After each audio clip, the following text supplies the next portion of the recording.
சங்கீதம் 48. கர்த்தர் பெரியவர், அவர் நமது தேவனுடைய நகரத்திலும் தமது பரிசுத்த பர்வதத்திலும் மிகவும் துதிக்கப்படத்தக்கவர். வடதிசையிலுள்ள சியோன் பர்வதம் வடிப்பமான ஸ்தானமும் சர்வ பூமியின் மகிழ்ச்சியுமாயிருக்கிறது. அதுவே மகாராஜாவின் நகரம்.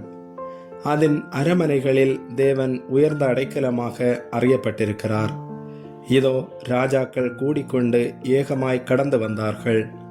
அவர்கள் அதை கண்டபோது பிரமித்து கலங்கி விரைந்தோடினார்கள்.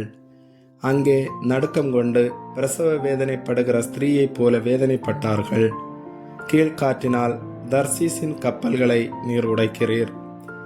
நாம் கேள்விப்பட்டபடியே நமது தேவனுடைய நகரமாகிய சேனைகளுடைய கர்த்தரின் நகரத்திலே கண்டோம்.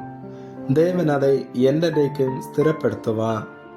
தேவனே, உமது ஆலயத்தின் நடுவிலே உமது கிருபையை சிந்தித்துக் கொண்டிருக்கிறோம். தேவனே, உமது நாமம் விளங்குகிறது போல உமது புகழ்ச்சியும் பூமியின் கடையாந்தரங்கள் பரியந்தமும் விளங்குகிறது. உமது வலது கரம் நீதியால் நிறைந்திருக்கிறது.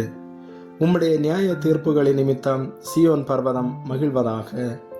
யூதாவின் குமாரத்திகள் களி கூறுவார்களாக. சியோனை சுற்றி உலாவி அதன் கொத்தளங்களை எண்ணுங்கள்.